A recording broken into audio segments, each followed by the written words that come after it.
March 23, 1943. Somewhere in the Tunisian desert, Colonel Alessandro Grimaldi stood frozen at the edge of a captured American supply depot, his field binoculars hanging uselessly around his neck. What stretched before him wasn't a military stockpile. It was an impossibility, a logistical hallucination that violated every principle of warfare he'd learned at the Royal Military Academy in Turin. Before we jump back in, tell us where you're tuning in from. And if this story touches you, make sure you're subscribed, because tomorrow I've saved something extra special for you. Rows upon rows of wooden crates extended beyond the horizon, each stenciled with designations he'd never encountered in 2 years of North African combat.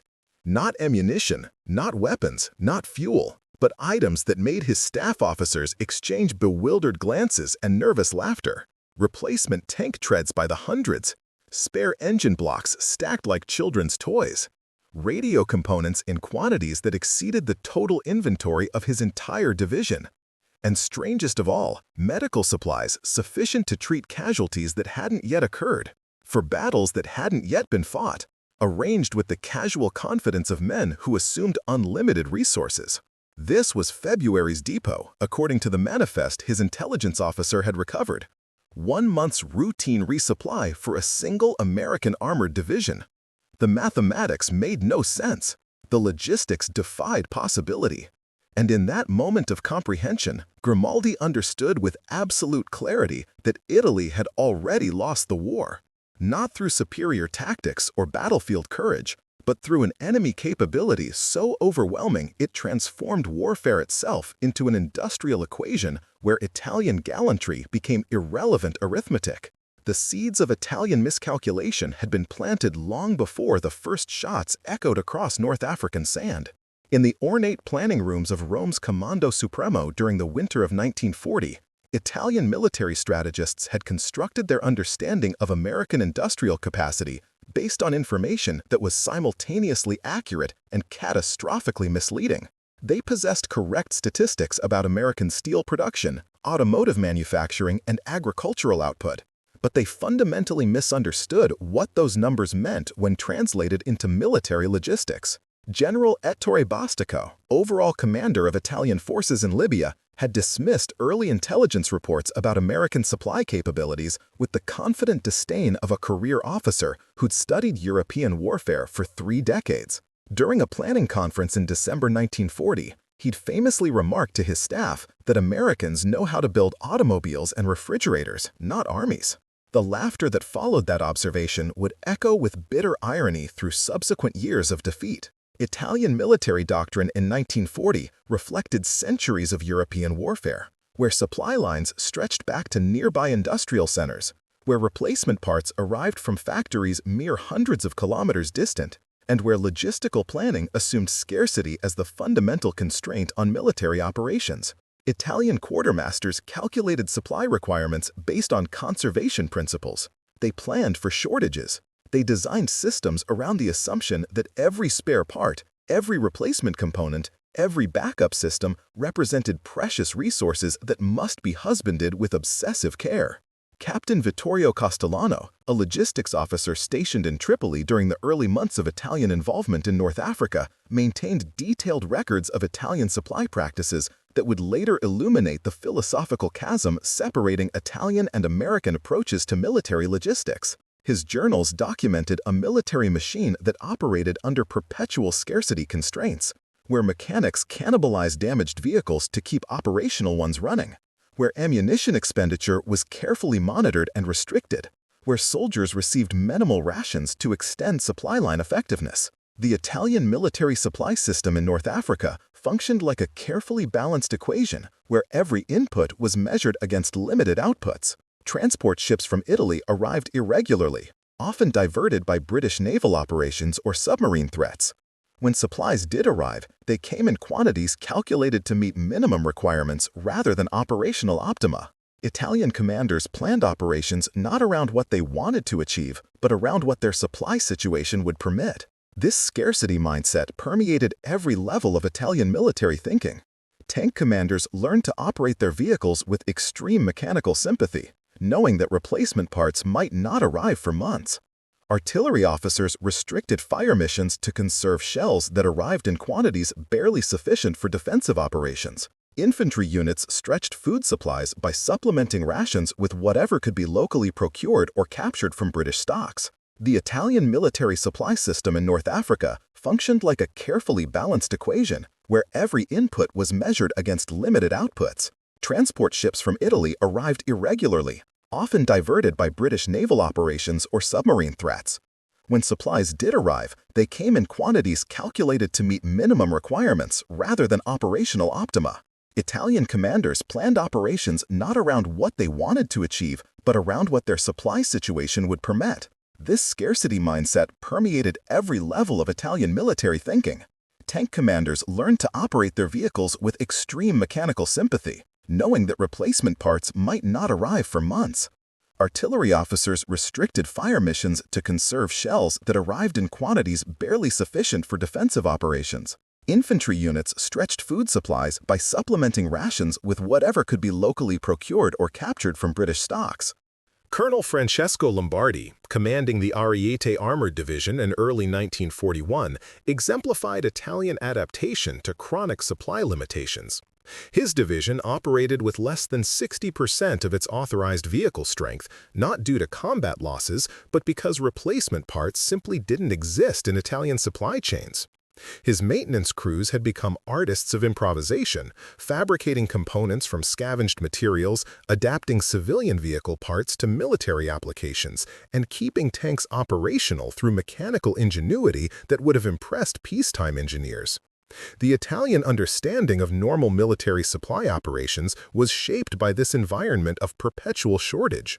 When intelligence reports began describing American supply operations in late 1942, Italian officers interpreted the information through their experiential framework. They assumed American forces must be experiencing similar constraints, that reports of abundant supplies represented either propaganda or temporary surges that couldn't be sustained. Major Giuseppe Romano, serving as intelligence liaison to German forces in Tunisia, received his first detailed reports about American logistics capabilities in November 1942 following the Operation Torch landings. The documents described supply operations that seemed fantastical. American units reportedly received continuous resupply of not just essential items but luxury goods. Replacement vehicles arrived before damaged ones were even reported. Spare parts existed in such abundance that mechanics discarded components Italian forces would have carefully rebuilt. Romano's initial response was to question the intelligence sources. No military force in human history had operated with such logistical excess. The Romans at the height of their empire hadn't supplied their legions with such abundance. Napoleon's Grande Armée, the most formidable military machine of the 19th century, had operated under far more austere supply constraints. The German Wehrmacht, which Italian officers grudgingly acknowledged as the current pinnacle of military efficiency, carefully managed resources and planned operations around supply limitations. The assumption underlying Italian skepticism was fundamentally reasonable based on all historical military experience. Warfare had always been constrained by logistics. Armies moved at the speed their supply trains could sustain. Operations were planned around available resources. Victory favored forces that managed scarcity most effectively, that operated longer on fewer supplies, that extracted maximum combat effectiveness from limited resources. What Italian commanders failed to grasp was that American industrial capacity had fundamentally altered this ancient equation. The United States wasn't operating under traditional military supply constraints because American industry had achieved production scales that eliminated scarcity as a limiting factor for military operations. This represented not an incremental improvement in logistics, but a categorical transformation of warfare itself. The first concrete evidence of American supply abundance reached Italian intelligence through captured British documents in January 1943. These papers, seized during a minor skirmish near Medellin, contained routine logistics reports from British units that had been supplied through American channels following the torch landings. The casualness of the language caught Italian attention immediately. British quartermasters reported receiving not requested supplies, but excess allocations. Tank units complained about storage problems created by the arrival of more spare parts than they possessed space to house. Medical officers noted with bemusement that they'd received sufficient bandages and medications to treat casualties 5 times larger than their unit strength. Artillery commanders requested that ammunition shipments be reduced because they couldn't expend shells fast enough to create storage space for incoming deliveries.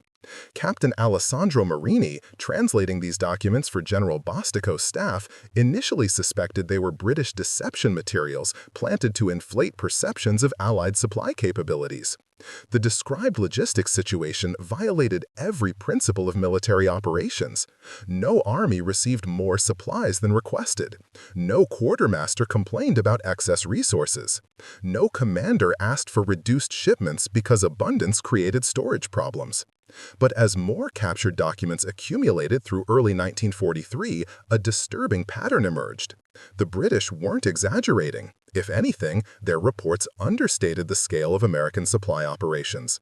Every captured letter, every seized order, every intercepted communication confirmed the same impossible reality. American forces operated in a logistic environment where scarcity had effectively ceased to exist as an operational constraint. The psychological impact of this realization on Italian command thinking was profound and destabilizing. Preparing and narrating this story took us a lot of time, so if you are enjoying it, subscribe to our channel. It means a lot to us. Now, back to the story. Warfare, as they understood it, required both sides to operate under resource limitations. Tactical genius consisted of achieving maximum effect with minimum resources. Strategic brilliance meant operating longer on fewer supplies than your opponent. But what happened when one side possessed effectively unlimited resources? How did traditional military thinking adapt to an opponent who could simply overwhelm problems with material abundance? Colonel Grimaldi, whose engineering background made him particularly sensitive to logistical realities, began conducting his own analysis of American supply capabilities in February 1943. Using captured manifests, interrogation reports from prisoners who'd worked in American supply depots, and intelligence assessments from German sources, he attempted to calculate the actual scale of American logistics operations supporting forces in North Africa. His findings, presented to increasingly skeptical superior officers, suggested that American supply operations exceeded Italian capabilities by factors that bordered on the absurd. American forces in North Africa received monthly supply tonnage equivalent to what Italian forces received quarterly. American replacement rates for damaged equipment exceeded 100%, meaning they received more replacements than losses incurred. American ammunition expenditure per engagement exceeded total Italian stocks for equivalent operations. But numbers alone couldn't capture the qualitative differences Grimaldi identified. American supply philosophy operated on assumptions that inverted Italian logistics thinking. Where Italian quartermasters calculated minimum required supplies and then reduced allocations to account for transport limitations, American planners apparently calculated maximum possible consumption and then added substantial buffers to ensure excess availability. Where Italian forces stretched supplies to last as long as possible, American forces consumed resources freely and expected continuous replenishment. The organizational structures supporting American logistics revealed systematic differences that explained these capability gaps. American supply chains featured redundant systems at every level. Multiple transport routes ensured that disruption of any single pathway wouldn't interrupt supply flow. Automated inventory systems tracked supplies in real time, triggering automatic replenishment before stocks reached critical levels. Specialized units existed solely to manage excess supplies and redistribute resources between units. Italian forces, by contrast, operated supply chains that assumed scarcity at every stage. Single transport routes maximized efficiency but created vulnerability to disruption. Manual inventory tracking meant supplies were often depleted before replacements could be requested. No specialized units existed to manage excess because the concept of excess supplies was foreign to Italian military thinking. The maintenance philosophies reflected these fundamental differences. American maintenance doctrine assumed that replacement parts existed in abundance, and that mechanical problems should be solved by component replacement rather than repair. Damaged parts were discarded rather than rebuilt. Entire assemblies were swapped rather than individual components repaired. This approach prioritized speed over resource conservation, getting equipment operational quickly rather than extracting maximum utility from each component. Italian maintenance crews, lacking access to abundant spare parts, had developed extraordinary repair capabilities born of necessity. They could rebuild transmissions, fabricate replacement components, and resurrect equipment that American mechanics would have classified as total losses. But this craftsmanship, while impressive, consumed time that American replacement-focused approaches eliminated. Italian tanks might eventually return to service after extensive repairs, but American tanks returned to combat within hours through component swapping. By March 1943, as Axis forces contracted into an ever-shrinking Tunisian perimeter, the logistical disparities between Italian and American forces had become impossible to ignore. Italian units operated on starvation rations, while American forces a few kilometers away enjoyed regular meals with variety that exceeded Italian peacetime standards. Italian artillery conserved ammunition for only the most critical engagements, while American guns fired preparatory barrages that consumed more shells than Italian units possessed in total inventory. The captured supply depot that Colonel Grimaldi discovered on March 23 represented the culmination of months of accumulating evidence. Here, finally, was tangible proof of the logistical reality Italian commanders had been reluctant to accept. This wasn't a propaganda fabrication or an intelligence exaggeration. These were real crates, real supplies, real equipment arranged with casual abundance that mocked Italian resource constraints. Grimaldi ordered his staff to inventory the depot's contents, partly from military necessity, but mostly from morbid curiosity about the scale of American logistics operations. What they discovered over the following hours shattered remaining illusions about relative capabilities. The depot contained replacement parts for vehicle models that hadn't yet been deployed to North Africa, suggesting American planners were pre-positioning supplies for future operations. Medical stocks included treatments for tropical diseases that didn't exist in Tunisia, indicating standardized supply packages rather than theater-specific allocations. But the most psychologically devastating discovery was the casualness with which supplies had been stored and managed. Items were loosely packed rather than carefully conserved. Storage areas featured excess space rather than maximum density. Inventory systems tracked supplies by broad categories rather than individual items. Everything about the depot's organization suggested that Americans treated these supplies as abundant commodities rather than precious resources requiring obsessive management. Lieutenant Marco Santini, Grimaldi's logistics officer, spent an entire afternoon calculating the supply differential. This single American depot, intended to support one armored division for 1 month, contained more spare parts than the entire Italian North African command received in 6 months. The ammunition stocks exceeded Italian quarterly allocations. The medical supplies surpassed what Italian forces in theater possessed in total. As twilight approached and German intelligence officers arrived to assess the captured depot, Grimaldi stood again at the edge of this monument to American industrial power. Tomorrow, Allied aircraft would likely destroy the depot to prevent its use by Axis forces. Within weeks, the Tunisian campaign would end in Axis surrender. But in this moment, Grimaldi understood with absolute clarity the true nature of the conflict he'd been fighting. This wasn't a war that would be decided by tactical brilliance or soldier courage or battlefield innovation. Those factors mattered, certainly, but they were subordinate to the fundamental logistical equation. America had transformed warfare into an industrial problem, and industrial problems favored the side that could produce without limits, supply without constraints, and overwhelm opposition through sheer material abundance.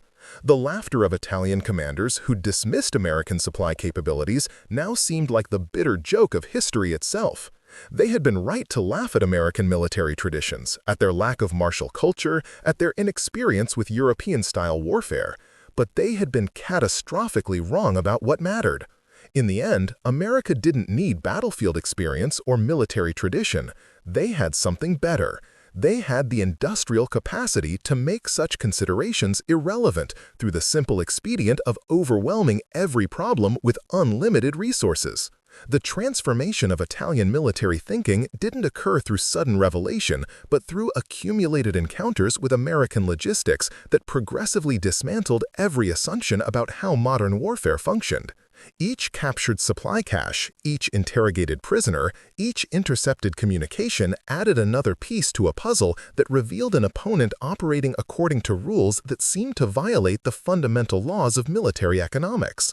Lieutenant Colonel Paolo Cavalli experienced his personal awakening to American supply realities during a raid on an abandoned American field hospital near Kasserine Pass in late February 1943. His unit had approached the site expecting to find minimal medical supplies, perhaps some basic bandages and medications that could supplement their own desperately inadequate stocks. What they discovered instead was a facility that exceeded the medical capabilities of Italian base hospitals in Rome. The surgical equipment alone represented technology Cavalli had only read about in pre-war medical journals. Portable X-ray machines that could operate from generator power, sterilization units that didn't require extensive boiling procedures, anesthesia supplies in quantities sufficient for hundreds of major surgeries, blood plasma stored in refrigerated units that maintained precise temperatures. The Americans had brought to a temporary field hospital medical capabilities that Italian military planners would have considered excessive for a permanent base installation. But what struck Cavalli most profoundly was the expendability embedded in American medical supply philosophy. Surgical instruments weren't precious tools to be carefully maintained and endlessly reused, but consumable items that could be discarded after single uses if contamination was suspected. Bandages existed in such abundance that changing dressings multiple times daily was standard procedure rather than luxury. Medications were supplied with expiration dates that assumed replacement before stocks aged, a concept utterly foreign to Italian medical logistics where drugs were used until exhausted regardless of age. The quantity of morphine alone represented more pain management capability than Cavalli's entire division possessed. American medics apparently administered pain relief freely rather than reserving it for only the most severe casualties.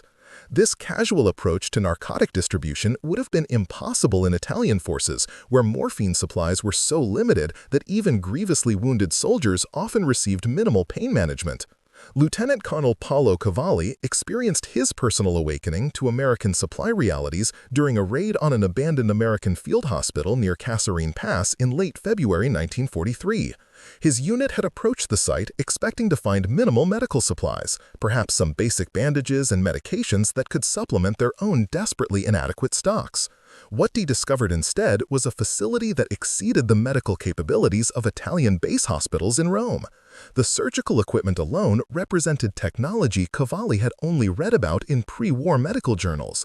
Portable X-ray machines that could operate from generator power, sterilization units that didn't require extensive boiling procedures, anesthesia supplies in quantities sufficient for hundreds of major surgeries, blood plasma stored in refrigerated units that maintained precise temperatures. The Americans had brought to a temporary field hospital medical capabilities that Italian military planners would have considered excessive for a permanent base installation. But what struck Cavalli most profoundly was the expendability embedded in American medical supply philosophy.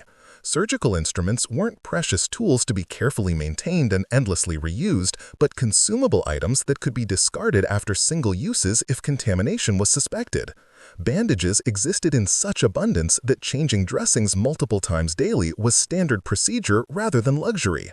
Medications were supplied with expiration dates that assumed replacement before stocks aged, a concept utterly foreign to Italian medical logistics where drugs were used until exhausted regardless of age.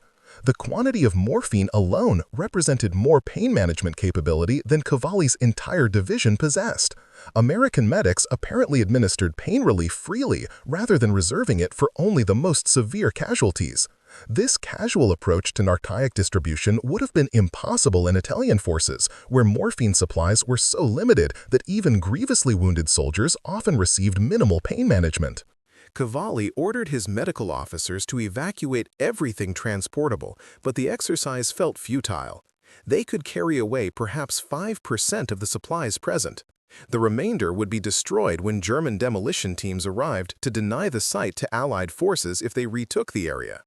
More medical supplies would be deliberately destroyed than Italian forces had received in the previous 6 months. The wastefulness wasn't American carelessness, but American abundance made visible. Throughout March 1943, as the Tunisian campaign entered its final phase, similar discoveries multiplied across the contracting Axis perimeter. Each Italian unit that captured or stumbled across American supply positions reported the same bewildering pattern. Abundance so extreme it seemed pathological. Supplies in quantities that exceeded any rational calculation of requirements. Equipment stored so casually it suggested the Americans viewed their own materials as effectively unlimited. Major Giovanni Russo, commanding an artillery battalion defending against American advances near El Guettar, captured an American ammunition dump that fundamentally altered his understanding of artillery doctrine. The dump contained shells in quantities that exceeded his battalion's entire wartime expenditure. But more significantly, the variety of munitions revealed an approach to artillery operations that differed categorically from Italian practices. American artillery doctrine apparently assumed unlimited ammunition availability and therefore optimized for effect rather than efficiency. They maintained stocks of specialized shells for specific target types rather than using general-purpose rounds for all missions. They possessed sufficient ammunition to conduct extended preparatory barrages that Italian commanders would have considered criminally wasteful. They could afford to fire ranging shots to improve accuracy rather than conserving shells by accepting reduced precision. The mathematics of American artillery supply contradicted everything Russo had learned at artillery school. Italian doctrine taught that skilled gunners should achieve objectives with minimum ammunition expenditure. Fire missions were planned to deliver maximum effect with minimum shells. Ammunition consumption was carefully tracked, and commanders were evaluated partly on their efficiency and shell usage. The entire philosophical framework assumed scarcity as the controlling constraint. American artillery doctrine, as revealed through captured fire mission logs, operated under opposite assumptions. Gunners were expected to achieve objectives quickly rather than efficiently. Fire missions prioritized overwhelming target saturation over careful shell conservation. Ammunition expenditure wasn't carefully tracked because resupply assumed continuous abundance. The philosophical framework treated ammunition as effectively unlimited and optimized for speed and certainty rather than resource conservation. This difference manifested in battlefield performance that Italian observers found difficult to counter. American artillery could respond to targets within minutes with barrages that Italian forces would have required hours to plan and approve. When American guns fired, they saturated target areas with shell densities that guaranteed destruction rather than carefully calculating minimum required rounds. If American artillery acquired a target, that target ceased to exist under a deluge of high explosives that reflected supply abundance rather than tactical necessity.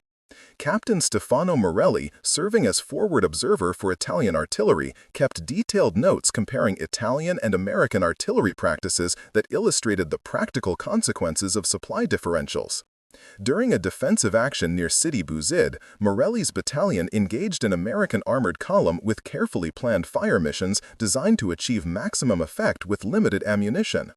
They fired 75 shells over 2 hours, achieving several hits and forcing the American column to disperse. The American artillery response, when it came, bore no resemblance to Italian fire discipline. Within 10 minutes of receiving counter-battery fire requests, American guns delivered over 500 shells on suspected Italian positions. The barrage wasn't carefully aimed at specific targets, but saturated an entire grid square with explosives. Morelli's battery was forced to displace not because American shooting was particularly accurate, but because the sheer volume of incoming fire made their position untenable. The ammunition expenditure ratios revealed the fundamental asymmetry. Italian forces had fired 75 shells over 2 hours. American forces responded with 500 shells in 15 minutes. The Americans had consumed in minutes more ammunition than Morelli's battalion would receive in the next month. And this wasn't a major engagement or critical battle, but a minor encounter that barely rated mention in American after-action reports. As spring advanced and the Axis position in Tunisia became increasingly untenable, Italian forces found themselves fighting not just against superior Allied numbers and air power, but against an enemy whose logistics eliminated traditional military calculations. American units attacked with the casual confidence of forces that knew replacement was unlimited. When American tanks were damaged, new ones arrived within days. When American artillery exhausted ammunition, resupply came within hours. When American infantry suffered casualties, replacements filled ranks before gaps became critical. Italian forces, by contrast, operated under the accumulated weight of months of attrition without adequate replacement. Damaged tanks couldn't be repaired due to lack of parts, and couldn't be replaced due to lack of reinforcements. Artillery rationed shells to the point where effective fire support became impossible.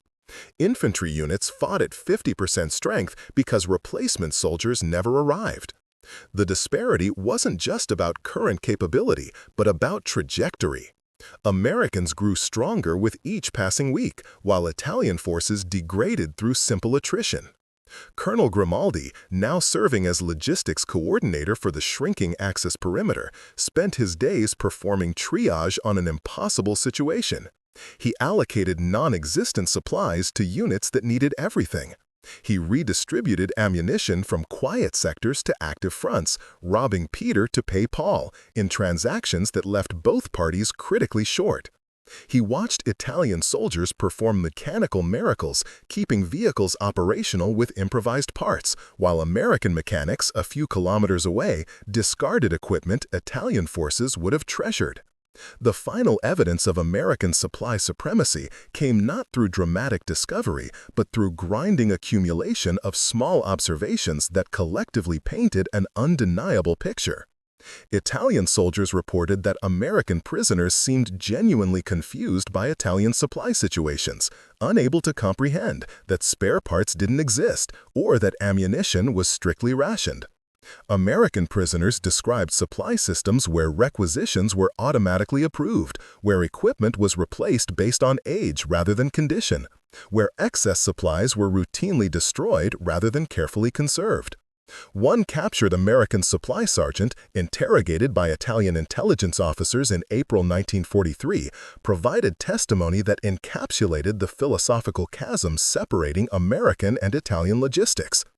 Asked how his unit managed with limited supplies, he expressed confusion at the question. His unit had never experienced limited supplies. When items ran low, they simply requested more, and shipments arrived within days. The concept of rationing or conservation was foreign to his experience. American military logistics operated on the assumption that supply was effectively unlimited and that the quartermaster's job was distribution rather than conservation. The sergeant described supply procedures that seemed fantastical to Italian interrogators. Monthly inventories where excess items were identified and shipped to other units or destroyed if no recipients needed them. Automatic replacement systems that shipped new equipment based on age regardless of condition. Quality standards that rejected items Italian forces would have considered perfectly serviceable. The entire system operated on abundance assumptions that violated every principle of Italian military logistics. By late April 1943, as the final Axis collapse in Tunisia became inevitable, Italian commanders no longer questioned American supply capabilities.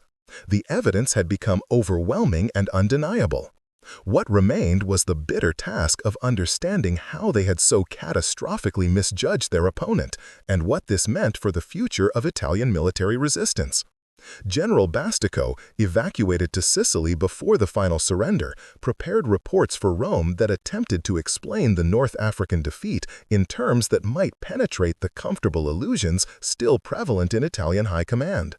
His analysis focused not on tactical failures or strategic errors, but on the fundamental miscalculation about American industrial capacity and what that capacity meant when translated into military logistics.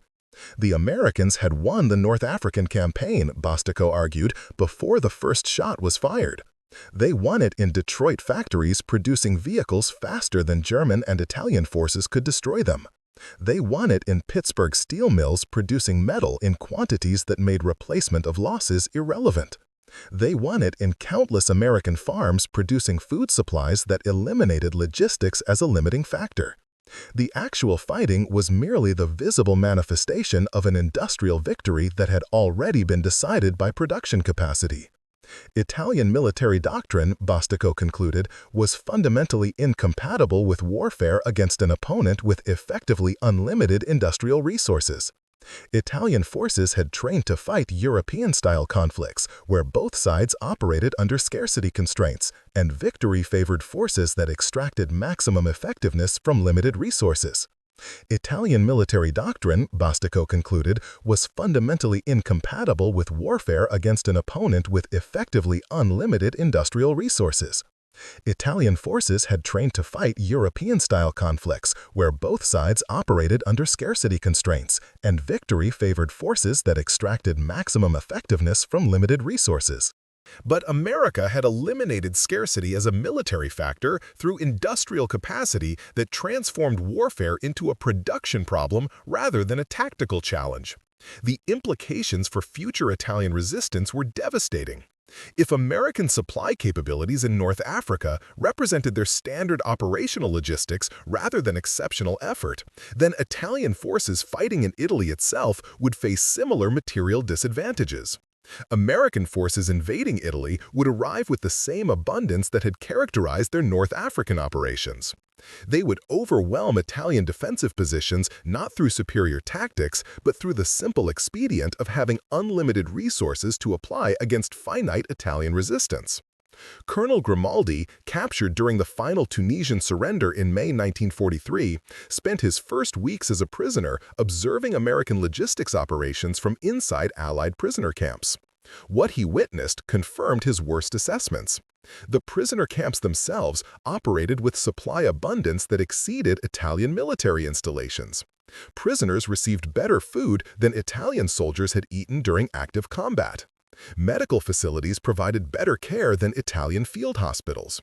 Even the casual infrastructure, the roads and buildings and utilities, reflected resource deployment that Italian military forces couldn't match. But the most psychologically impactful observation came from watching American logistics personnel managing routine operations. These weren't elite units or specially trained experts, but ordinary soldiers performing standard duties. Yet they operated systems of complexity and scale that would have challenged Italian staff officers. They used mechanical equipment Italian forces possessed only in limited numbers. They processed paperwork through organizational systems that tracked supplies with precision Italian manual methods couldn't achieve. They made routine decisions about resource allocation that involved quantities exceeding total Italian strategic reserves. The casual competence of American logistics operations revealed a military machine that had industrialized warfare in ways that made European military traditions increasingly irrelevant. Americans hadn't mastered the art of warfare through centuries of military evolution. They had simply applied industrial management techniques to military problems and discovered that overwhelming material superiority could substitute for tactical sophistication.